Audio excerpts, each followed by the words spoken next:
तो आज हम पढ़ेंगे इलेक्ट्रोफाइल एंड न्यूक्लियोफाइल्स। अब हमें इतना तो पता है कि जो इलेक्ट्रोफाइल्स होते हैं वो पॉजिटिवली चार्ज स्पीशीज़ होती हैं और न्यूक्लियोफाइल्स क्या होते हैं, नेगेटिवली चार्ज स्पीशीज़ होती हैं, है ना। तो जो इलेक्ट्रोफाइल्स है ना,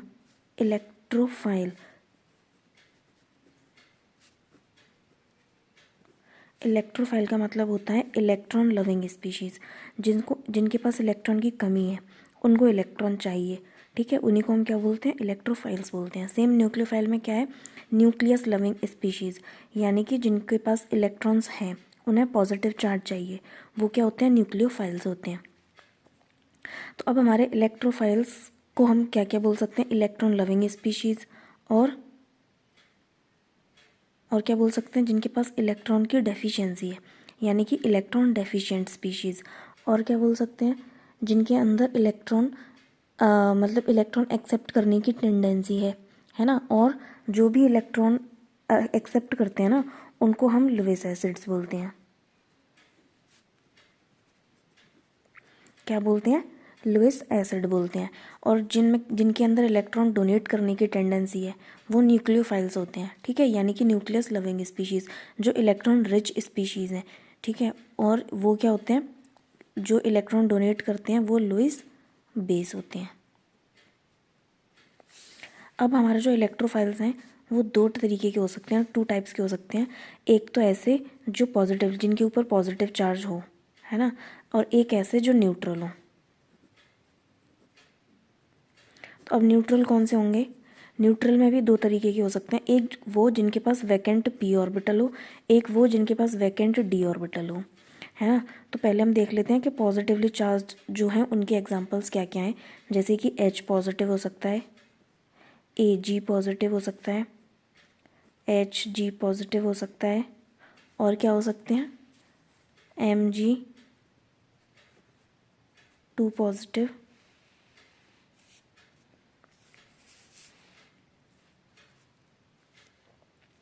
ठीक है, Mg2 पॉजिटिव हो सकते हैं, और Na पॉजिटिव, और NO2 प्लस जो हम नाइट्रेशन करवाते हैं, ठीक है, तो वो हो सकता है, NO प्लस हो सकता है,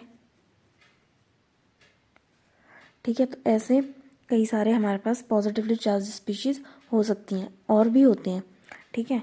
और जो p ऑर्बिटल्स होती हैं, जिनके अंदर वैकेंट p ऑर्बिटल हो, वो कौन से होते हैं, Bf3 हो गया, Bcl3 हो गया, Bbr3 हो गया, ठीक है, यानी कि बोरोन वाले तो सारे ही होते हैं। और दूसरा कार्बीन्स, ठीक है, कार्बीन को हम ऐसे 2 इलेक्ट्रॉन्स के साथ में करके दिखाते हैं, यानी कि इसके पास ये 2 इलेक्ट्रॉन अभी और ले सकता है, तभी तो इसकी ऑक्टेट क्या होगी, कंप्लीट होगी, ठीक है। तो ऐसे जिनके पास वैकेंट p ऑर्बिटल हो सकती है, और ऐसे जिनके पास वैकेंट d ऑर्बिटल हो सकती है, वो कौन से हो सकते हैं, FeCl3, SnCl2, ZnCl2 हो सकता है, और क्या हो सकते हैं, ICl, और भी हो सकते हैं एटसेट्रा, ठीक है। लेकिन हमको ना थोड़ा ऐसे आइडिया लगाना पड़ेगा कि जिनके पास वैकेंट d ऑर्बिटल है उनके अंदर इलेक्ट्रॉन आ सकते हैं, और जिनके पास वैकेंट p ऑर्बिटल है उनमें भी इलेक्ट्रॉन आ सकते हैं, तो वो इलेक्ट्रोफाइल्स की तरह बिहेव करेंगे, ठीक है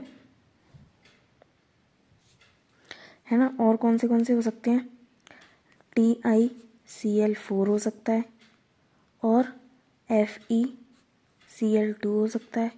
तो ये सारे ये क्या हैं, ये हैलाइड एक्सेप्टर हैं। हैलाइड एक्सेप्टर का क्या मतलब है, अगर जैसे फॉर एग्जांपल कोई रिएक्शन है,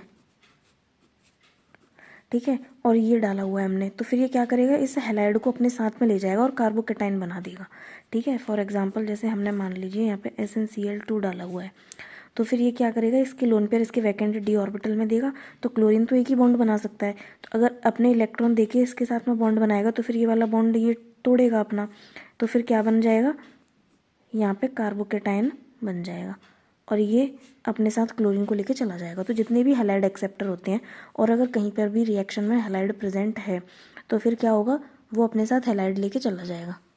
तो ये जिनके अंदर वैकेंट d ऑर्बिटल होती है, वो भी किसकी तरह एक्ट करते हैं, इलेक्ट्रोफाइल की तरह एक्ट करते हैं।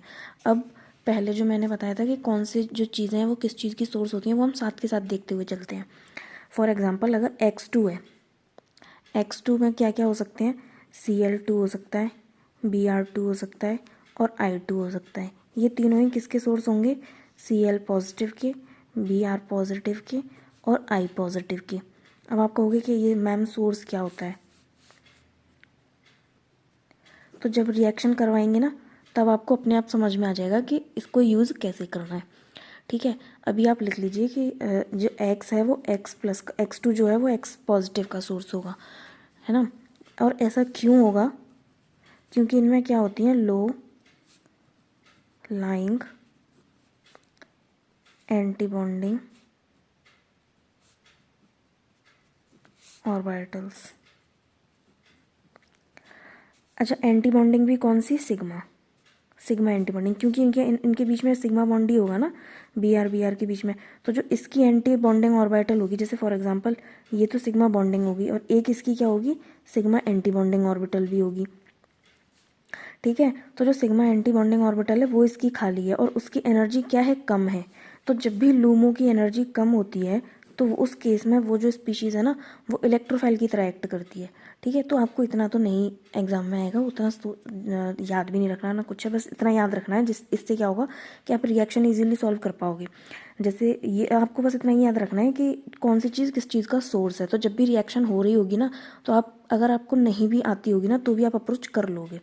ठीक है, तो X2 किसका सोर्स होगा, X पॉजिटिव का सोर्स होगा। अब इसमें ना हम इसके ऑल्टरनेटिव भी बना सकते हैं, जैसे कि ICl बना सकते हैं, BrCl बना सकते हैं, है ना, या फिर IBr भी तो बना सकते हैं। ठीक है, तो देखो ICl इस किसकी इलेक्ट्रोनेगेटिविटी ज़्यादा है, क्लोरीन की, आयोडीन की कम है, तो इसके ऊपर पॉजिटिव चार्ज आएगा, तो ये किसका सोर्स होगा, I पॉजिटिव का। BrCl किसका सोर्स होगा, Br पॉजिटिव का। IBr किसका सोर्स होगा, I पॉजिटिव का। ठीक है, तो आपको ये चीज़ याद रखनी है। और जैसे कहीं पर भी अगर मान लीजिए रिएक्शन कुछ इस तरीके से हो रही हो,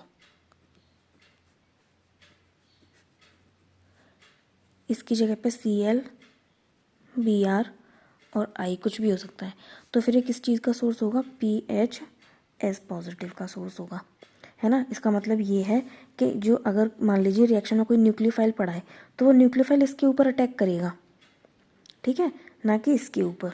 मतलब क्लोरीन निकल जाएगा और एस सल्फर क्या है, पॉजिटिवली चार्ज स्पीशीज की तरह एक्ट करेगा, तो न्यूक्लियोफाइल की इसमें रिएक्शन हो जाएगी। अब आप कहोगे कि सोर्स मैम क्या बोल रही हो, कुछ नहीं समझ आ रहा। फॉर एग्जाम्पल मान लीजिए इसकी रिएक्शन मैं करवाती हूँ H पॉजिटिव से। अगर H पॉजिटिव के साथ रिएक्शन करवाएंगे तो ये रिएक्शन नहीं होगी, क्योंकि ये सोर्स किस चीज़ का है, पॉजिटिवली चार्ज स्पीशीज़ का है। ठीक है, और अगर दूसरा एग्जाम्पल आप ये ले लीजिए, ठीक है, तो जैसे हमने दो ले लिया, हमने वाटर लिया है और NaCl लिया है। ठीक है, तो अगर हम वाटर और NaCl की रिएक्शन करवाते हैं तो ये रिएक्शन नहीं हो सकती। क्यों, क्योंकि NaCl तो Cl नेगेटिव का सोर्स होगा और ये क्या है, लोन पेयर स्पीशीज़ है, यानी कि इलेक्ट्रॉन रिच है, तो इलेक्ट्रॉन रिच के साथ रिएक्शन नहीं कर सकते, यानी कि न्यूक्लियोफाइल की और न्यूक्लियोफाइल की रिएक्शन कैसे हो सकती है, नहीं होगी ना। क्यों, कोई ना कोई एक तो पॉजिटिवली चार्ज स्पीशीज़ होनी चाहिए और एक नेगेटिवली चार्ज स्पीशीज़ होनी चाहिए, है ना। अब जैसे ये अल्कोहल है तो ये क्या इलेक्ट्रॉन रिच स्पीशीज़ है और ये भी इलेक्ट्रॉन रिच स्पीशीज़ है, तो इन दोनों की ही रिएक्शन पॉसिबल नहीं है। कोई ना कोई एक इलेक्ट्रो पॉजिटिव और एक इलेक्ट्रो नेगेटिव स्पीशीज़ की ही रिएक्शन हो सकती है। तो सोर्स से हमारा ये मतलब है, हमें ये पता चल जाएगा कि कौन, मतलब कौन कैसा है, यानी कि कौन इलेक्ट्रोफिलिक है, कौन न्यूक्लियोफिलिक है, इसलिए ये आपको पता होनी चाहिए। नेक्स्ट क्या, फॉर एग्जांपल जितने भी हमारे कार्बोनिल कंपाउंड्स होते हैं, ये हो गया, यहाँ पे हम H लगा सकते हैं, R भी लगा सकते हैं, OR लगा सकते हैं, है ना। तो जो भी हमारे कार्बोनिल कंपाउंड्स होते हैं, यहाँ पे क्या होता है, ये इलेक्ट्रोफिलिक सेंटर होता है कार्बन, तो जितने भी न्यूक्लियोफाइल्स आके अटैक करेंगे वो यहीं पे आके अटैक करेंगे।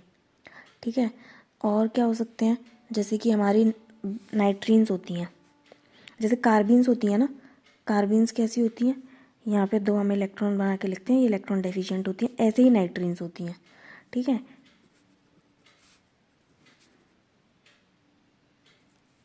तो नाइट्रोजन के ऊपर कितने इलेक्ट्रॉन्स होते हैं, मतलब वो 3 बॉन्ड बनाता है ना, ये अगर इसने मतलब 3 बॉन्ड बनाने के बाद एक लोन पेयर बचता है। अभी क्या किया इसने, एक ही बॉन्ड बनाया है, इसका मतलब 2 इलेक्ट्रॉन्स तो उसमें से बचे होंगे और एक लोन पेयर इसके पास होता है, तो ये जो स्पीशीज़ होगी ना, ये हमारी क्या होगी, नाइट्रीन होगी। ठीक है। और हाँ, ये भी क्या होता है, इलेक्ट्रॉन डेफिशिएंट होती है नाइट्रीन भी, है ना। और बेंजाइन हो गया, बेंजाइन भी क्या होती है, इलेक्ट्रॉन डेफिशिएंट होती है। यानी कि फॉर एग्जांपल इसको हम ऐसे ब्रेक करके अगर लिखेंगे, एक के ऊपर पॉजिटिव और यहाँ पे नेगेटिव, क्योंकि बॉन्ड तो पॉजिटिव नेगेटिव के बीच में होता है, हालांकि ये कंप्लीट बॉन्ड होता नहीं है, लेकिन हाँ अगर हमें ये बॉन्ड ब्रेक करके लिखना है तो एक पॉजिटिव और एक नेगेटिव कर बना के लिखेंगे। तो नेगेटिव चार्ज तो क्या होता है, इसके ऊपर स्टेबल होगा, sp2 कार्बन है ना, तो sp2 कार्बन के ऊपर नेगेटिव चार्ज क्या होगा, स्टेबल होता है। जब हम इफेक्ट पढ़ेंगे ना तो आपको समझ में आएगा कि कैसे स्टेबिलिटी देख रहे हैं। तो पॉजिटिव चार्ज क्या होगा, अनस्टेबल होगा, तो जो अनस्टेबल होता है वो क्या होता है, रिएक्टिव होता है, तो ये रिएक्टिव होगा। और ये क्या है, स्टेबल है, स्टेबल है तो ये उतना, ये अनरिएक्टिव होगा, ये रिएक्ट नहीं करेगा। ठीक है, ये स्टेबल है तो ये रिएक्ट नहीं करेगा, ये अनरिएक्टिव होगा, इसीलिए ये रिएक्टिव है, इसीलिए ये क्या है, इलेक्ट्रॉन डेफिशिएंट होती है बेंजाइन। और क्या हो सकते हैं,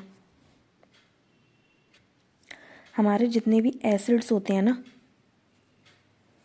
एसिड्स अब वो कुछ भी हो सकते हैं, जैसे कि H2SO4 हो गया, HNO3 हो गया, H3PO4 हो गया, एसिटिक एसिड हो गया, है ना, या फॉर्मिक एसिड हो गया, या फिर HClO4 हो गया, या फिर कोई भी हैलोजन वाले जो एसिड्स होते हैं वो भी एसिड्स ही होते हैं, जैसे कि HI, HCl या फिर HBr, ये भी क्या होते हैं, सारे एसिड्स होते हैं। ये सारे ही किसके सोर्स होते हैं, H पॉजिटिव के सोर्स होते हैं। अगर कहीं पर भी कोई भी रिएक्शन हो रही है ना, तो पहले H पॉजिटिव रिएक्शन में पार्टिसिपेट करेगा, उसके बाद आगे कुछ होगा। ठीक है, तो ये सारे एसिड्स किसके सोर्स होते हैं, H पॉजिटिव के सोर्स होते हैं। ठीक है, अब जैसे मान लीजिए हमारे पास H2O2 है, तो ये किस तरीके से एग्जिस्ट करता है, OH और OH, एक के ऊपर पॉजिटिव एक के ऊपर नेगेटिव।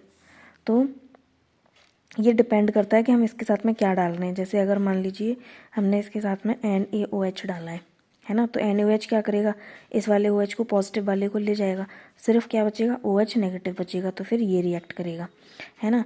इस तरीके से भी आप सोच सकते हो, और आप ऐसे भी सोच सकते हो, जब हम ऑक्सीडेशन करवाते हैं ना, तो ऐसे भी सोच सकते हो आप कि जैसे कि HO और OH, मतलब OH है, तो ये जो NaOH है वो क्या करेगा, इसको एसिडिक प्रोटॉन को निकाल देगा, इसके ऊपर नेगेटिव चार्ज आएगा, ये फिर अटैक करता है। तो प्रॉपर रिएक्शन मैकेनिज्म ये है, लेकिन हमारा काम ना इससे भी चल जाएगा। और क्या हो सकते हैं, जैसे कि BH3 है, BH3 एक्चुअली में कैसे एग्जिस्ट करता है, डाइमर फॉर्म में, B2H6 में। तो जो BH3 है ना, ये BH2 और H नेगेटिव दिख रहा है क्या, और पॉजिटिव, यानी कि ये H नेगेटिव का सोर्स होता है। तो अगर आपने देखा होगा कि हमारे जो BH3 होता है, ये किसके लिए बेस्ट होता है, एसिड्स के लिए। जो COOH बॉन्ड है ना, इसको क्या करता है, रिड्यूस करता है BH3। जब हम रिएजेंट्स पढ़ेंगे ना, तो उसमें आप देखोगे। अच्छा, एसिड्स के लिए कौन बेस्ट होता है, BH3 बेस्ट होता है, और एस्टर्स के लिए LiBH4 बेस्ट होता है। और ये दोनों ही H नेगेटिव का सोर्स होते हैं। H नेगेटिव, जैसे कि LiLH4 है, उसमें भी H नेगेटिव अटैक करता है ना। तो ये सारे ही जो रिड्यूसिंग एजेंट्स हैं। अच्छा, रिड्यूसिंग एजेंट्स क्यों हैं, जब भी H नेगेटिव ऐड होता है ना, तो क्या हो रहा है, रिडक्शन होता है। रिडक्शन की डेफिनेशन और ऑक्सीडेशन की पता है ना। रिडक्शन क्या होता है, एडिशन ऑफ हाइड्राइड, और ऑक्सीडेशन क्या होता है, एडिशन ऑफ ऑक्सीजन। ठीक है, तो इसीलिए हम क्या कर रहे हैं, हाँ, जो BH3 है ये H नेगेटिव और BH2 पॉजिटिव का सोर्स होता है। तो जो H नेगेटिव है ना, वो अटैक करता है। यानी कि हम कह सकते हैं कि वैसे तो दोनों साथ में ही जाते हैं, मतलब जब भी, जैसे फॉर एग्जांपल अगर कोई डबल बॉन्ड है, जैसे मान लीजिए ये है, अब यहाँ पे किसको आना है, BH3 का हम अटैक करवा रहे हैं। ठीक है, तो ये डबल बॉन्ड किधर शिफ्ट होगा, इधर। अच्छा, अभी हम ये भी डिस्कस करेंगे कि बॉन्ड्स की शिफ्टिंग कैसे होती है, यहाँ पे पॉजिटिव नेगेटिव कैसे डिसाइड करते हैं। तो जब ये डबल बॉन्ड इधर आएगा ना, तो फिर क्या, नेगेटिव चार्ज हो गया, और BH2 पॉजिटिव होता है, H नेगेटिव होता है, तो H नेगेटिव यहाँ पे अटैक करेगा। अब इसको ऐसे लिख लो, हमें ये पता चल गया कि यहाँ पे पॉजिटिव आएगा, यहाँ पे नेगेटिव आएगा, तो नेगेटिव अगर यहाँ पे आएगा तो ये पॉजिटिव से अटैच होगा। लिख लेते हैं पहले, यहाँ पे नेगेटिव आएगा और यहाँ पे पॉजिटिव आएगा। तो हमने इसको यहाँ पे एच लगा दिया, तो ये नेगेटिव है तो एच नेगेटिव कहाँ अटैक करेगा, यहाँ पे नेगेटिव है तो ये पॉजिटिव के साथ अटैच होगा। तो फिर हम कैसे बनाएंगे इसको, यहाँ पे एच जुड़ जाएगा और यहाँ पे BH2 जुड़ जाएगा, तो ये दोनों साथ में ही जुड़ते हैं। ठीक है, उसके बाद आगे जब रिएक्शन होती है तब कुछ और होता है। अभी सिर्फ इतना ही आप ध्यान रखना कि जो BH3 है ना वो किस तरीके से एग्जिस्ट करता है, यानी कि H नेगेटिव और BH2 पॉजिटिव की फॉर्म में। और कौन से होते हैं, जैसे कि हम ऑस्मियम का, अरे हाँ पहले NBS वगैरह वाले रह गए हैं, तो जैसे कि NBS है,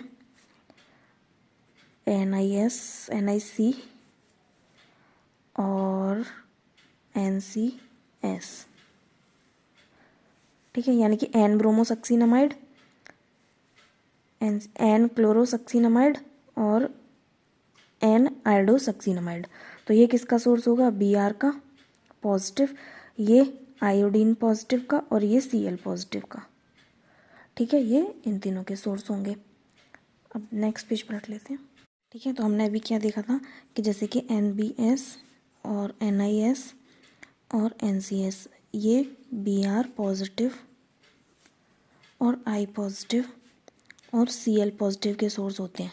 ठीक है, और इनका स्ट्रक्चर आप बना लीजिए, तो अगर कहीं स्ट्रक्चर बना के दीजिए तो कन्फ्यूजन ना हो जाए, है ना। तो अगर हम यहाँ पे Br लगा देंगे तो ये NBS हो जाएगा, N ब्रोमोसक्सीनामाइड। अगर हम यहाँ पे Cl लगा देंगे, आयोडीन लगा देंगे तो फिर NIS हो जाएगा, और अगर क्लोरीन लगा देंगे तो फिर NCS हो जाएगा। ठीक है, अब क्या हमेशा ही ये इस तरीके से होंगे कि ये मतलब Br पॉजिटिव और I पॉजिटिव Cl पॉजिटिव के सोर्स होंगे, तो ऐसी बात नहीं है। कुछ केसेस में ये फ्री रेडिकल की तरह भी करेगा, तो रिएक्शन क्या हो जाएगी, उल्टी हो जाएगी। हम पढ़ते हैं ना कि जो रेडिकल वाले होते हैं वो एंटी मार्कोनिक ऑफ एडिशन देते हैं, और जो आयनिक रिएक्शन होती है वो मार्कोनिक ऑफ एडिशन से जाती है। ठीक है, तो अब अच्छा, अब हमें ये पता करना है कि कब ये कब ये आयनिक मैकेनिज्म से जाएगा और कब रेडिकल मैकेनिज्म से, यानी कि कब ये Br पॉजिटिव का सोर्स होगा और कब ये Br रेडिकल का सोर्स होगा। ठीक है, तो मैं उसके कुछ केसेस लिख लेती हूँ पहले, है ना, तो जल्दी हो जाएगा। तो मैंने ये केसेस लिख लिए हैं। ठीक है, अब एक मतलब बच्चे का डाउट भी था, किसी ने पूछा हुआ था ग्रुप में क्वेश्चन, तो आप ना अगर ये देखोगे आपको इससे एकदम क्लियर हो जाएगा। ठीक है, तो सबसे पहले हम ये वाली देख लेते हैं, क्योंकि हम ये पढ़ते हुए आ रहे हैं 11-12 से। अगर हम रिएक्शन ना HBr की करवा रहे हैं किसी भी परऑक्साइड की प्रेजेंस में, तो ये क्या होते हैं, रेडिकल इनिशिएटर्स होते हैं। रेडिकल इनिशिएटर्स का काम क्या होता है, जो भी, जैसे हमारे पास HBr है तो इसको रेडिकल में बनाना, वो कैसे करते हैं, ये ना जो H को एब्स्ट्रैक्ट कर लेता है। ठीक है, रेडिकल की फॉर्म में ही, यानी कि होमोलिटिक क्लीवेज होता है। जैसे कि HBr है तो इसका होमोलिटिक क्लीवेज होगा, और ये इस वाले हाइड्रोजन को ये अपने साथ ले जाएगा। ये जो रेडिकल इनिशिएटर जो भी होता है, ये कुछ भी हो सकते हैं, ये इसकी भी एग्जांपल अभी मैं लिखवा दूंगी, लेकिन पहले आप रिएक्शन देख लो। ठीक है, तो अब हमारे पास क्या बचेगा, Br रेडिकल बचेगा। तो जब भी हमारी रेडिकल वाली रिएक्शंस होती हैं उनके केस में क्या होता है, हमें स्टेबल फ्री रेडिकल देखना होता है कि कौन सा बनेगा रिएक्शन के टाइम पे। फॉर एग्जांपल, अब जैसे हमने इस वाले बॉन्ड को ब्रेक कराया, है ना, यहाँ पे है ना, हमने इस वाले बॉन्ड का होमोलिटिक क्लीवेज करवाया, तो क्योंकि रिएक्शन तो रेडिकल मैकेनिज्म से ही जाएगी ना, तो हमें सारे रेडिकल में ही ब्रेक कराने हैं, तो हमने इसको रेडिकल में ब्रेक कर लिया। ठीक है, अब हमारे पास क्या है, Br रेडिकल है। अब H तो इसलिए अवेलेबल नहीं है क्योंकि उसको तो रेडिकल इनिशिएटर लेके भाग गया, है ना। तो अब हमारे पास क्या है, सिर्फ Br रेडिकल ही है, तो Br रेडिकल यहाँ पे अटैक कर सकता है और यहाँ पे भी अटैक कर सकता है। तो Br रेडिकल को हम दोनों जगह अटैक करवा के देख लेते हैं कि क्या बनेगा। एक बार हमने यहाँ लिख दिया तो फिर यहाँ पे रेडिकल बचेगा, एक बार हम क्या करेंगे, यहाँ पे भी रेडिकल बचेगा और यहाँ पे Br लगा दिया।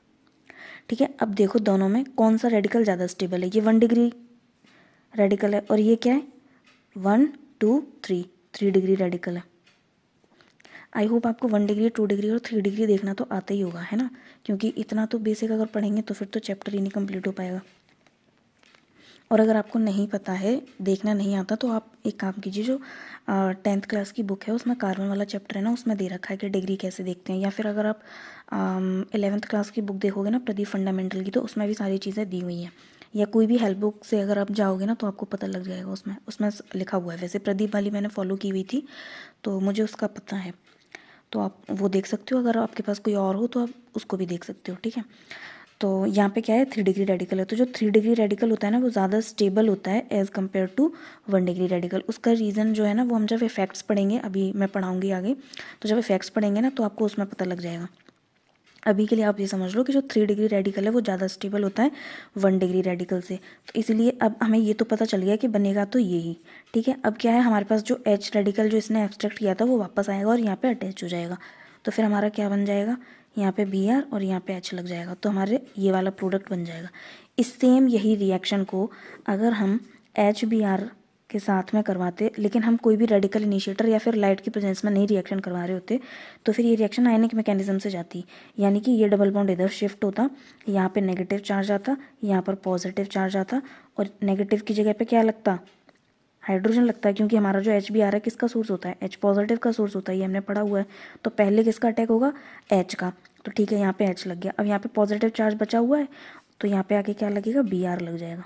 अच्छा, अब आप कहोगे कि बॉन्ड की शिफ्टिंग ऐसी ही क्यों हुई, उल्टी क्यों नहीं हुई। उसका रीज़न ये है कि अगर बॉन्ड इधर शिफ्ट होगा तो यहाँ पे पॉजिटिव चार्ज आएगा, और हाइड्रोजन का सोर्स मतलब H पॉजिटिव का सोर्स होता है HBr एसिड्स है ना, तो सारे एसिड्स H पॉजिटिव का सोर्स होते हैं। तो यहाँ पे H लग जाएगा, तो फिर यहाँ पे क्या बचेगा, पॉजिटिव चार्ज जो बनेगा ना वो कार्बोकैटायन होगा। और ये कौन सा कार्बोकैटायन बन रहा है, 3 डिग्री कार्बोकैटायन बन रहा है। तो ये हाइपर कॉन्जुगेशन से क्या हो रहा है, स्टेबल, इसीलिए फिर यहाँ पे हमारा Br आके लग जाएगा, इसीलिए सिर्फ और सिर्फ यही वाला प्रोडक्ट बनेगा। तो जो ये जो बॉन्ड की शिफ्टिंग है ना, ये सारी की सारी स्टेबलाइजेशन के ऊपर ही डिपेंड करती हैं, और कौन सी स्पीशीज़ जिसके साथ रिएक्ट करवा रहे हैं ना वो किस चीज़ का सोर्स है उसके ऊपर डिपेंड करती हैं। तो मैं आपको सोर्स तो अभी बता ही रही हूँ और बॉन्ड की शिफ्टिंग भी बता दूंगी। तो फिर आपको सिर्फ इतना सोचना है, मतलब देखते ही रिएक्शन हो जाएगी कि बॉन्ड को इधर शिफ्ट कराओ, अच्छा ये H पॉजिटिव का सोर्स है, यहाँ पे लगा दिया, यहाँ पे Br लगा दिया, तो ऐसी रिएक्शन करनी है आपको, ठीक है। अब अगर हम यही सेम रिएक्शन को HCl और HI के साथ करवाते तो ये आयनिक मैकेनिज्म से ही जाती, मतलब जहाँ पे Br लगाए ना उसकी जगह पे I लग जाएगा और Cl लग जाएगा, है ना। अब हम इन दोनों के साथ में अगर रेडिकल इनिशिएटर डालेंगे ना तो भी नहीं ये जा पाएगी रेडिकल मैकेनिज्म से, इनको आपको मार्कोनिकॉफ रूल ही फॉलो करवाना है। अच्छा हाँ, इसको बोलते हैं एंटी मार्कोनिकॉफ रूल, और इसको बोलते हैं मार्कोनिकॉफ एडिशन, है ना। हम इसको खराश इफेक्ट भी बोलते हैं, ठीक है। तो जो रेडिकल वाला HBr के साथ हम करवा रहे हैं ना सिर्फ उसी को, तो HCl और HI के साथ में ना अगर हम मान लीजिए लाइट की प्रेजेंस में भी रिएक्शन करवाएं, सॉरी हीट और लाइट दोनों की अगर रिएक्शन में इनकी प्रेजेंस में भी रिएक्शन करवाते हैं तो भी रेडिकल मैकेनिज्म से नहीं जाएगी। जो ईल्ड है ना वो आयनिक मैकेनिज्म, मतलब 100% ईल्ड नहीं बनेगी आयनिक वाली, मेजर नहीं होगी, मतलब ज़्यादा जैसे 90% या 100% वो नहीं होगी, लेकिन अबाउट 60 to 70% जो है ना वो आयनिक मैकेनिज्म वाला प्रोडक्ट ही बनता है। तो हमें इसमें भी क्या करना है, आयनिक मैकेनिज्म से ही जाना है, बेशक यहाँ पे वो रेडिकल इनिशिएटर डाल ले एग्जामिनर या कुछ भी करे, हमें इसको आयनिक मैकेनिज्म से ही प्रोडक्ट बनाना है, यानी कि यही वाला क्या होगा, मेजर होगा। फिर नेक्स्ट ये आप इसके केस देखेंगे हम, जैसे कि हमने NBS को CCl4 के साथ डाला या फिर NBS को HNu के साथ डाला, तो या फिर हमने NBS में के साथ कुछ भी नहीं डाला, मतलब कोई सॉल्वेंट नहीं डाल रहे हैं, तो इन तीनों ही केसेस में ये रेडिकल मैकेनिज्म से जाएगा।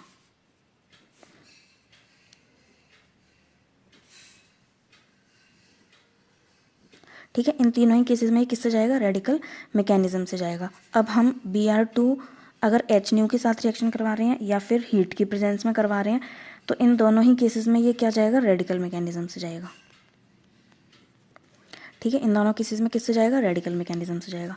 अच्छा, अब रेडिकल मैकेनिज्म से जाएगा तो प्रोडक्ट कैसा बनेगा, आप कहोगे कि मैम इसको ऐसे ब्रेक करवा देते हैं और यहाँ पे जैसे हमने पहले किया था ऐसे रेडिकल बनेगा, यहाँ पे एक रेडिकल बनेगा, यहाँ पे Br आके लग जाएगा, यहाँ पे H लग जाएगा, तो ऐसा नहीं होगा। अच्छा, अब ऐसा क्यों नहीं होगा उसका रीज़न समझ लेते हैं।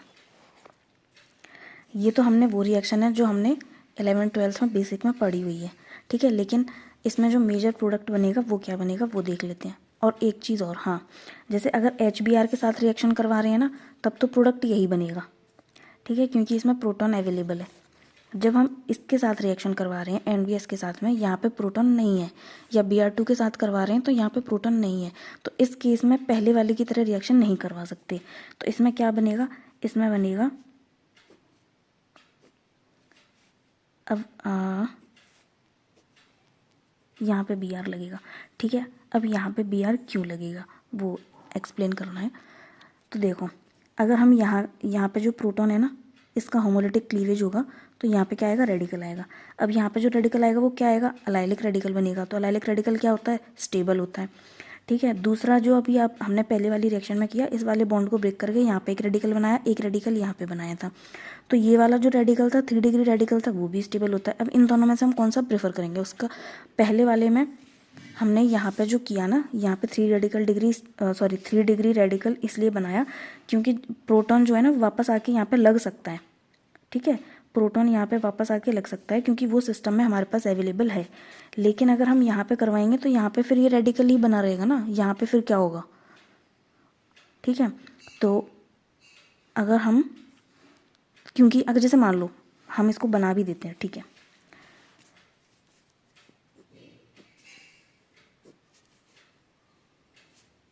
यहाँ पे हमने क्या किया, बी आर लगा दिया। ये पहले वाला ही है, एनबीएस वाली रिएक्शन वाला, सॉरी। ठीक है, तो हमने यहाँ पे बी आर लगा दिया। अब यहाँ पे क्या बन गया, रेडिकल 3 डिग्री बन गया। अब मैं यहाँ पे प्रोटॉन कैसे लेके आऊँ। अब आप कहोगे कि मैम यहाँ पे ये प्रोटॉन है ना, इसको निकाल के यहाँ लगा दो होमोलिटिक क्लीवेज करा के। ठीक है, इसको मैंने क्या किया, यहाँ पे आके लगा दिया, ये बी आर बन गया। और ये यहाँ पे हमने इस वाले प्रोटॉन को लगा दिया, यहाँ पे रेडिकल बन गया। अब तो ये पहले से भी गंदा हो गया ना, पहले 3 डिग्री तो था कम से कम, आपने इस हाइड्रोजन को यहाँ माइग्रेट करवा के इसको 1 डिग्री बना दिया। अब तो ये और भी ज़्यादा ख़राब हो गया। ठीक है, तो इस वाली रिएक्शन का ना कुछ हो नहीं सकता, तो इसीलिए ये नहीं होगी। ये रिएक्शन किस तरीके से होगी, या फिर ये कर सकते हैं कि इस वाले हाइड्रोजन को निकाल ही दो बिल्कुल। ठीक है, तो यहाँ पे अगर हम इस वाले हाइड्रोजन को हटा देंगे तो यहाँ पे क्या आएगा, दूसरा रेडिकल आ जाएगा। यहाँ पे एक रेडिकल है, एक रेडिकल यहाँ पे, ये दोनों मिलके क्या बना लेंगे, बॉन्ड बना लेंगे। ठीक है, तो भी क्या बना, अलाइलिक पोजीशन पे ही ब्रोमीन लगा ना, किस पे लगा, अलाइलिक पोजीशन पे ही लगा ब्रोमीन, तो सेम पहले वाला ही प्रोडक्ट बन गया। ठीक है, तो जब भी हमारे पास अगर HBr नहीं है, सिर्फ Br2 NBS या मतलब ऐसा सिस्टम है, यही केसेस हैं, इनके अलावा कोई और है भी नहीं। ठीक है, तो हमने क्या देखा कि इसमें हम कैसे भी बनाए, प्रोडक्ट कहाँ पे आ रहा है, अलाइलिक पोजीशन भी आएगा। तो इसकी ट्रिक क्या है, अगर आपको रेडिकल वाले केसेस देखने को मिले तो सीधा क्या करना है, अलाइलिक पोजीशन से प्रोटॉन हटाना है, उसकी जगह पे Br लगाना है। ठीक है, इस वाली रिएक्शन का नाम क्या है, होल जिगलर रिएक्शन। ठीक है, इसमें प्रायोरिटी आपको कैसे रखनी है, पहले बेंजाइलिक और प्रोपार्जिलिक वाली पोजीशन वाले प्रोटॉन्स हटा के उनकी जगह पे Br लगाना है ना। और फिर उसके बाद 3 डिग्री, सॉरी अलाइलिक,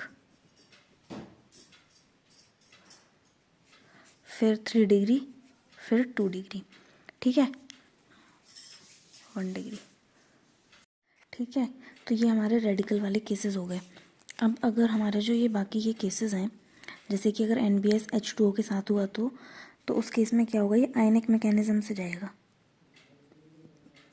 आयनिक मैकेनिज्म में क्या होगा, जैसे कि हमने HCl और HI वाले जो नॉर्मल किए थे, बॉन्ड इधर शिफ्ट होगा, यहाँ पे नेगेटिव आएगा, यहाँ पे पॉजिटिव आएगा। तो यहाँ पे क्या आया, नेगेटिव आया है ना, तो नेगेटिव की जगह पे क्या लग जाएगा, H लग जाएगा। जहाँ पे पॉजिटिव आया वहाँ पे क्या लग जाएगा, ये Br पॉजिटिव का सोर्स होगा ना, तो फिर यहाँ पे Br लगेगा और यहाँ पे पॉजिटिव चार्ज बनेगा। यहाँ पे नेगेटिव आया, यहाँ पे क्या आया, पॉजिटिव आया। ठीक है, तो जब ये इधर जाएगा नेगेटिव चार्ज, तो ये क्या करेगा, Br पॉजिटिव की प्रोटेक्ट करके यहाँ पे Br लग जाएगा। यहाँ पे पॉजिटिव चार्ज जो क्रिएट हुआ है इसके ऊपर वाटर अटैक करेगा और यहाँ पे क्या लग जाएगा, OH लग जाएगा। तो ये प्रोडक्ट बनेगा। इसके केस में सेम, जब हम जैसे Br2 है, इसमें CCl4, अगर हम इसमें वाटर डाल देंगे ना Br2 के साथ तो यही प्रोडक्ट बनेगा। लेकिन अब क्योंकि यहाँ पे हमने क्या किया, CCl4 डाला हुआ है, तो यहाँ पे क्या होगा, ये नेगेटिव चार्ज यहाँ पे आएगा, यहाँ पे पॉजिटिव चार्ज आएगा, तो नेगेटिव की जगह पे क्या लग जाएगा, Br, यहाँ पे पॉजिटिव चार्ज क्रिएट हुआ है। ठीक है, तो सिस्टम में हमारे पास क्या है, Br नेगेटिव अवेलेबल है, तो जो दूसरा Br नेगेटिव है वो इसके ऊपर अटैक कर देगा, यानी कि दोनों Br यहीं पे जुड़ जाएंगी। ठीक है, इस केस में इस तरीके से रिएक्शन होगी। आई होप अब आपको ये चीज़ तो क्लियर हो गई होगी कि ये वाले जो रिएक्शंस हैं वो किस तरीके से हमें अप्रोच करनी है। मैं ना आपको ना कुछ क्वेश्चंस दूंगी, वो आप अटेम्प्ट करने के ट्राई करना। अगर आपसे नहीं हो तो मुझे बताना टेलीग्राम ग्रुप में, ठीक है, मैं सॉल्व करूँगी, या फिर कमेंट सेक्शन में बताना। तो मैं नेक्स्ट जब वीडियो बनाऊँगी ना उसमें वो वाला क्वेश्चन पहले सॉल्व करवा दूँगी, फिर उसके बाद हम आगे प्रोसीड करेंगे, ठीक है। और ये कुछ मैंने रेडिकल इनिशिएटर्स लिखे हुए हैं, इनको भी आप लिख लेना, जैसे कि हीट या फिर लाइट या फिर NBS पढ़ा हो, जैसे कि हमने बताया ना NBS के और BR2 के तो सारे केसेस हो ही गए। और ये हो सकता है, या फिर सॉरी यहाँ पे एक और O आएगा, है ना, या फिर ROR भी हो सकता है, बेंजोइल पेरोक्साइड, और ये AI एजा आइसोब्यूटायरो नाइट्राइल, ठीक है। तो ये AIBN है, मतलब AIBN ही लिख के देगा, अगर आपको एग्जाम में लिखा हुआ आएगा ना तो ये स्ट्रक्चर बना के तो नहीं ही, ठीक है। फिर SMI2 है, ये भी इसकी प्रेजेंस में भी क्या है, रेडिकल मैकेनिज्म से ही जाता है ना। हम कुछ और स्पीशीज़ भी देख लेते हैं।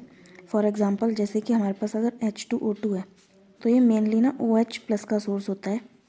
अगर हम इसके साथ कोई बेस वगैरह कुछ डाल देंगे ना तो सबसे पहले इसको एब्स्ट्रैक्ट करेगा, उसके बाद ये OH नेगेटिव की तरह क्या करेगा, अटैक करेगा, ठीक है। और जैसे और हाँ, अगर जनरली ये OH पॉजिटिव का ही सोर्स होता है। और जैसे हमने OSO4 डाला है तो इसके केस में भी क्या होता है, डायोल ही बनता है, मतलब कि OH का क्या होता है, डबल बॉन्ड पर सिन एडिशन हो जाता है। सिन एडिशन का मतलब होता है कि ये एक साथ एक ही साइड से ऐड होते हैं। फॉर एग्जांपल हमारे पास अगर ये वाली एल्कीन है और हमने इसमें साथ में क्या डाला है, OSO4 डाला है, तो फिर ये क्या करेगी, यहाँ पर डायोल बना देगी सेम साइड में, ठीक है। सिन एडिशन का ये मतलब है। और जैसे कि हमारे पास MCPBA होता है, ये भी क्या होता है, इलेक्ट्रोफिलिक की नेचर में ही होता है। तो जब हम BVO पढ़ेंगे ना, नेम रिएक्शन यानी कि बेयर-विलिकर ऑक्सीडेशन, तब हम देखेंगे कि इसमें MCPBA, ठीक है। MCPBA क्या होता है, मेटाक्लोरोपरबेंजोइक एसिड। तो ये एक ऑक्सीडाइजिंग एजेंट है। इसके केस में भी ये भी क्या होता है, OH पॉजिटिव का ही सोर्स होता है, मतलब कि जैसे एक बार बना के दिखा देती हूँ मैं।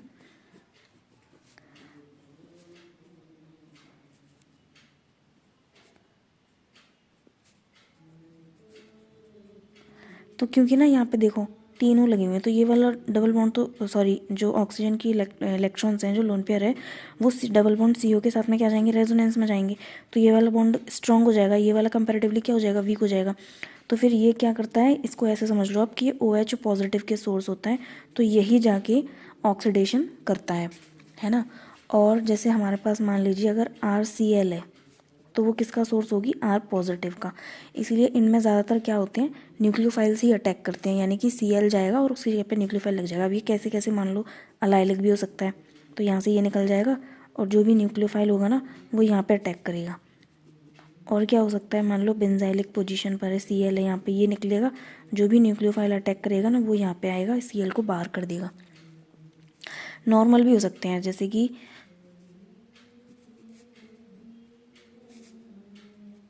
CH2Cl है, इसके ऊपर न्यूक्लियोफाइल अटैक करेगा और Cl को क्या करेगा, बाहर करेगा।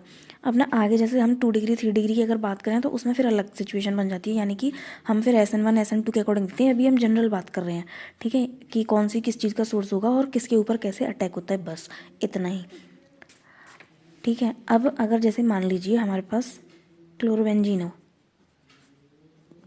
या फिर डबल बॉन्ड के ऊपर ही क्या लगा है, क्लोरीन, या कोई भी लिविंग ग्रुप है, या फिर कि हैलाइड्स हैं कुछ भी, ठीक है, या फिर ट्रिपल बॉन्ड के ऊपर लगा हुआ है, तो इन केसेस में न्यूक्लियोफाइल अटैक नहीं कर सकता।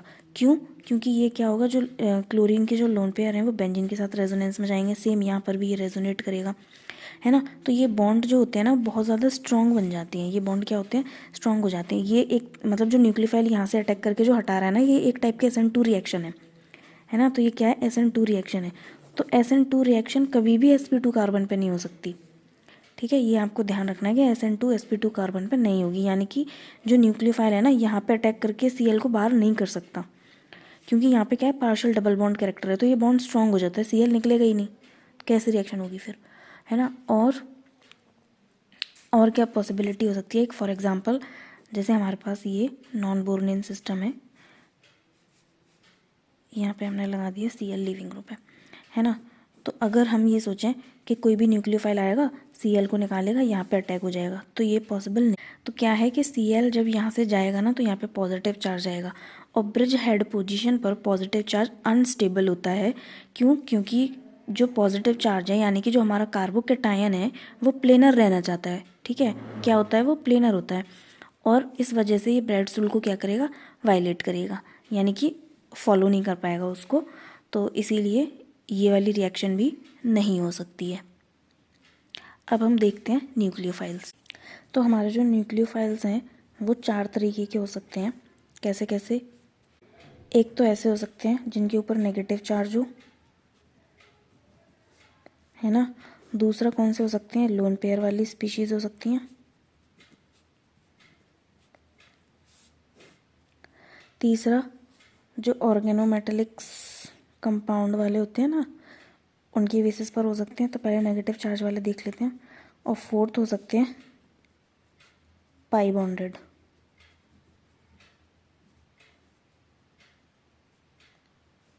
पाई बॉन्डेड जो मॉलिक्यूल्स होंगे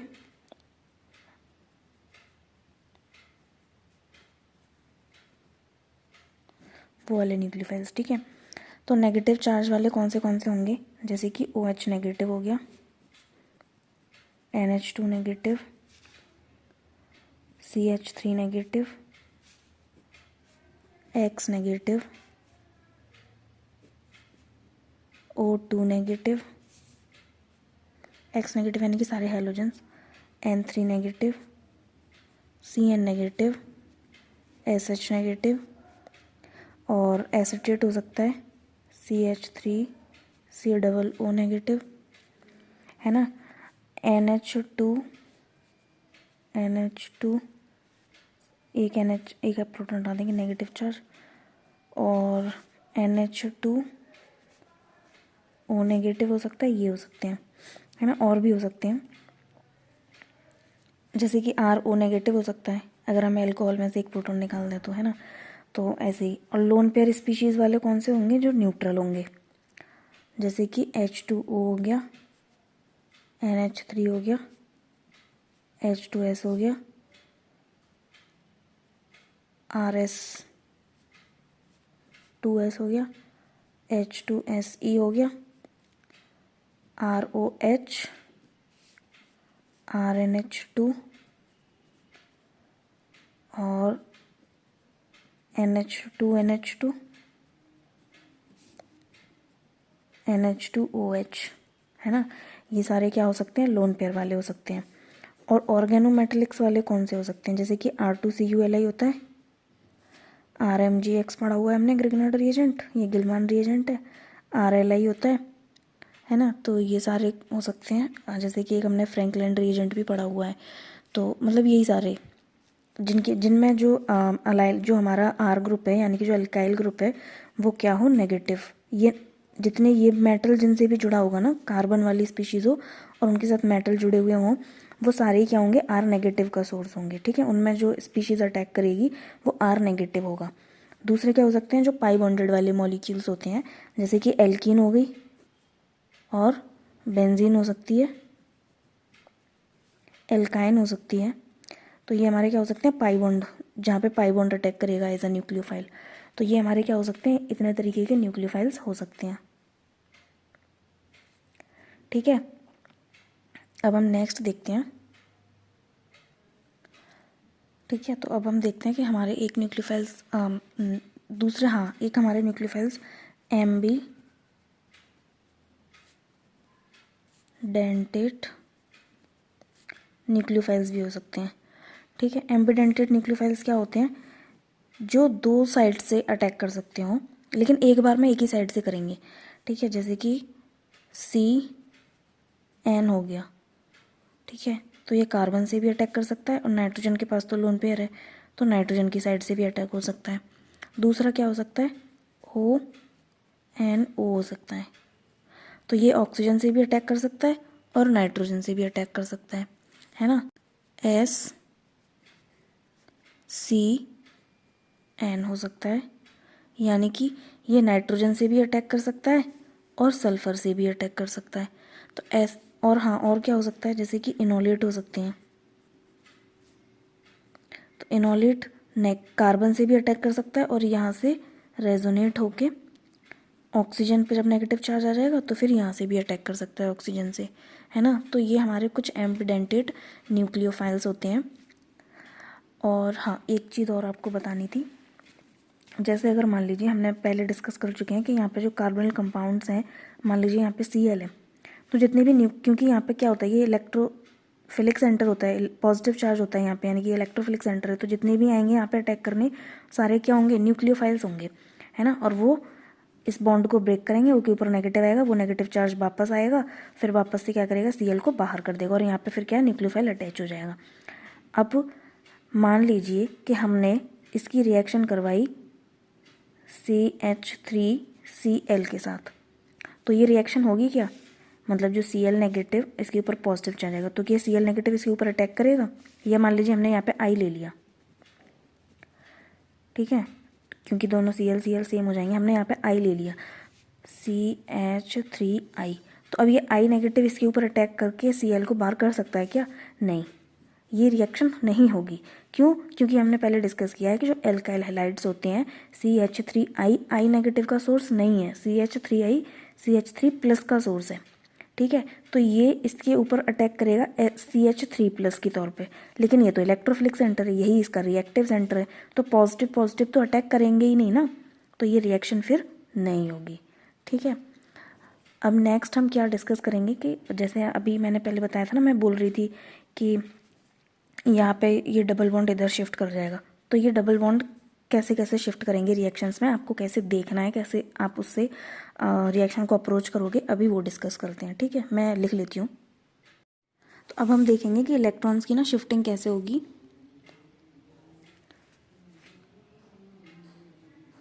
ठीक है, तो अब हम देखेंगे कि इलेक्ट्रॉन्स की शिफ्टिंग कैसे होगी। तो मैंने बताया था पहले कि ये डबल बॉन्ड इधर शिफ्ट करेगा, और अगर कॉन्जुगेटेड डाइऑन हुई तो डबल बॉन्ड इधर शिफ्ट करेगा, और अगर हमने यहाँ पे फिनाइल लगा दिया तो डबल बॉन्ड इधर शिफ्ट करेगा, और अगर हमने इलेक्ट्रॉन डोनेटिंग ग्रुप लगा दिया तो डबल बॉन्ड इधर शिफ्ट करेगा। आगे और भी केसेस हैं, पहले ये देख लेते हैं, ठीक है। तो अब ये डबल बॉन्ड आगे शिफ्ट क्यों कर रहा है, क्योंकि देखो यहाँ पे क्या CH3 लगा हुआ है, तो 3 प्रोटॉन लगे हैं, मतलब, है ना। तो इसमें हो क्या रहा है कि ये हाइपर कॉन्जुगेशन में जा रहा है डबल बॉन्ड। कैसे, ये CH है ना, CH सिंगल डबल, जब ये कंडीशन होती है तो हाइपर कॉन्जुगेशन होता है। तो क्या होगा, ये वाला बॉन्ड CH का ब्रेक होगा, यहाँ पे आएगा, ये H पॉजिटिव बन जाएगा, फिर ये डबल बॉन्ड कहाँ जाएगा, आगे शिफ्ट होगा। तो हम क्या देख रहे हैं कि हाइपर कॉन्जुगेशन की वजह से जो CH3 है ना, ये पीछे से धक्का लगा रहा है और डबल बॉन्ड के इलेक्ट्रॉन्स को आगे शिफ्ट कर रहा है, इसीलिए डबल बॉन्ड क्या कहाँ जा रहा है, आगे जा रहा है। अब हम अगर इस केस में देखें कि मैम यहाँ पर तो हो ही नहीं रहा हाइपर कॉन्जुगेशन, सही बात है, यहाँ पे नहीं हो रहा, तो यहाँ पे क्या हो रहा है, देखो ये डबल बॉन्ड है, हम इसको ऐसे लिख लेते हैं कि यहाँ पे नेगेटिव और यहाँ पे पॉजिटिव। तो पॉजिटिव चार्ज को क्या मिल रही है, स्टेबिलिटी मिल रही है, क्यों, क्योंकि ये अलाइलिक हो रहा है ना। तो क्योंकि इसको स्टेबिलिटी मिल रही है, इस वजह से डबल बॉन्ड कहाँ शिफ्ट करेगा, आगे शिफ्ट करेगा, यानी कि यहाँ पे नेगेटिव, यहाँ पे पॉजिटिव, न्यूक्लियोफाइल यहाँ पे आके अटैक करेगा, और जो भी पॉजिटिव चार्ज स्पीशीज होगी वो यहाँ पे आके अटैच होगी। सेम अगर हम इसकी बात करें तो यहाँ पे क्या होगा, ये PH और यहाँ पे नेगेटिव आएगा, यहाँ पे क्या आएगा, पॉजिटिव आएगा, तो पॉजिटिव की जगह पे क्या लगेगा, न्यूक्लियोफाइल लगेगा। क्यों, क्योंकि ये बेंजाइलिक कार्बोकेटाइन है जो कि रेजोनेंस की वजह से स्टेबलाइज्ड हो रहा है। अब देखो, अगर हम यहाँ पे कोई भी इलेक्ट्रॉन डोनेटिंग ग्रुप लगा देंगे, फॉर जैसे कुछ भी ले लो, यानी कि OH लगा दिया हमने, या फिर SH लगा दिया, मतलब कोई भी इलेक्ट्रॉन डोनेटिंग स्पीशीज़ हो सकती है, और इनके डेरिवेटिव भी हो सकते हैं, NH2 लगा दिया, है ना। तो उस वजह से क्या हुआ, ये डबल बॉन्ड आगे शिफ्ट करेगा। जैसे CH3 था ना, वो भी एक तरीके से क्या था, इलेक्ट्रॉन डोनेटिंग ग्रुप ही तो था। तो डबल बॉन्ड, आप ये सोच लो कि जो इलेक्ट्रॉन डोनेटिंग ग्रुप है वो पीछे से धक्का देगा, तो फिर डबल बॉन्ड कहाँ शिफ्ट करेंगे, आगे शिफ्ट करेंगे, डबल बॉन्ड के इलेक्ट्रॉन्स कहाँ शिफ्ट करेंगे, आगे, ठीक है। इसका एक्चुअल रीज़न क्या है, जैसे यहाँ पे यहाँ पे नेगेटिव चार्ज आएगा, और यहाँ पे कहा है क्या आएगा, पॉजिटिव चार्ज आएगा, और यहाँ पे हमारी क्या है, कोई भी इलेक्ट्रॉन डोनेटिंग स्पीशीज़ है। तो ये जो इलेक्ट्रॉन, जैसे मान लीजिए OH लगा हुआ है, तो OH के जो इलेक्ट्रॉन्स हैं ना, वो इस वैकेंट ऑर्बिटल में जा सकते हैं, यानी कि इस वाले कार्बोकेटाइन को स्टेबलाइज कर रहे हैं। तो जब भी ये वाली कंडीशन आती है, इसको हम बोलते हैं सब्स्टिट्यूटेड कार्बोकेटाइन। क्या बोलते हैं, सब्स्टिट्यूटेड कार्बोकेटाइन।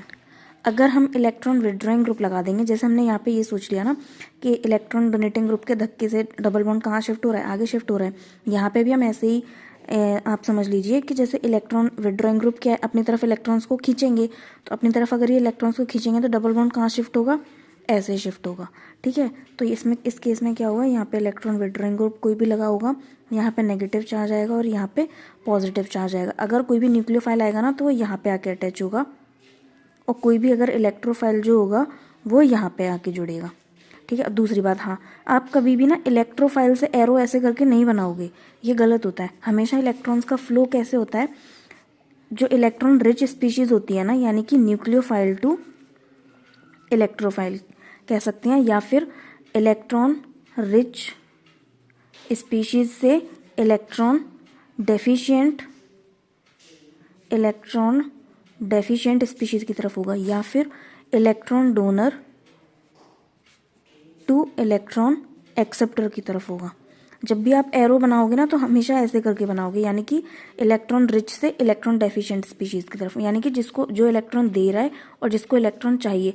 अब जैसे मान लो यहाँ पे ये इलेक्ट्रोफाइल है, तो बेशक इलेक्ट्रोफाइल यहाँ पे आके जुड़ने के लिए यहाँ पे आ रहा है, तो आप ऐसे करके नहीं बनाओगे, इसके पास तो है ही नहीं इलेक्ट्रॉन्स ना, तो ये कैसे दे सकता है इसको। ये एरो का मतलब होता है जो इलेक्ट्रॉन दे रहा है, तो ये इलेक्ट्रॉन दे रहा है ना इसको, तो एरो हमेशा ऐसे ही बनेगा, ऐसे नहीं बनाना है। ठीक है, नेक्स्ट है, अच्छा हाँ, इलेक्ट्रॉन, पहले इसको भी देख लेते हैं। अब जैसे साइक्लोपेंटाडाइन है, तो इसके केस में क्या होगा, ये आपको याद रखना पड़ेगा कि इसमें शिफ्टिंग ऐसे ही होती है, यानी कि यहाँ पर नेगेटिव चार्ज आएगा और यहाँ पर पॉजिटिव चार्ज आएगा। हम इसे उल्टा नहीं कर सकते, यानी कि ऐसे करके नहीं कर सकते, यहाँ पे नेगेटिव और यहाँ पे पॉजिटिव, ऐसे नहीं होगा। अब ना हम इसको ना थोड़ा समराइज़ कर लेते हैं। जैसे मैंने कहा था अगर इलेक्ट्रॉन विड्रॉइंग ग्रुप लगाएंगे तो शिफ्टिंग कैसे होगी, ऐसे होगी, और अगर इलेक्ट्रॉन डोनेटिंग ग्रुप लगाएंगे तो शिफ्टिंग कैसे होगी, ऐसे होगी इलेक्ट्रॉन्स की, है ना। तो इलेक्ट्रॉन विड्रॉइंग ग्रुप में हम क्या क्या ले सकते हैं, CO ले सकते हैं, यानी compounds alpha beta unsaturated carbonyl compounds जो होते हैं, तो C डबल बॉन्ड O लगा सकते हैं, इसकी जगह पे N डबल बॉन्ड O लगा सकते हैं, C डबल बॉन्ड N लगा सकते हैं, या फिर S डबल बॉन्ड O लगा सकते हैं, NR3+ लगा सकते हैं, CCl3 लगा सकते हैं, CF3 CBr3, यानी कि कोई भी इलेक्ट्रॉन विड्रॉइंग ग्रुप लगा सकते हैं। अब N डबल बॉन्ड O से मतलब है कि NO2 भी हो सकता है। ठीक है, S डबल बॉन्ड O से मतलब है कि SO3H, यानी कि इनके जैसे इस मतलब जो डबल बॉन्ड ये वाला है ना वो कॉन्जुगेशन में जा सके कैसे भी, तो वो वाले जो ग्रुप्स होंगे। और जो इलेक्ट्रॉन डोनेटिंग में है उसमें हम लोन पेयर कंटेनिंग स्पीशीज़ लगा सकते हैं, जैसे कि ऑक्सीजन, सल्फर, सेलेनियम, नाइट्रोजन या फिर हेलोजन। ठीक है, जिनसे कि ये क्या है, आगे की तरफ शिफ्ट हो, इलेक्ट्रॉन्स धक्का लगाए पीछे से तो ये आगे की तरफ शिफ्ट हो, है ना। बस यही शिफ्टिंग के थे कुछ केसेस, और आप इनको याद रखेंगे तो रिएक्शन करना बहुत ईजी हो जाएगा। ऑल द बेस्ट, मिलते हैं नेक्स्ट वीडियो में, टिल देन कीप लर्निंग।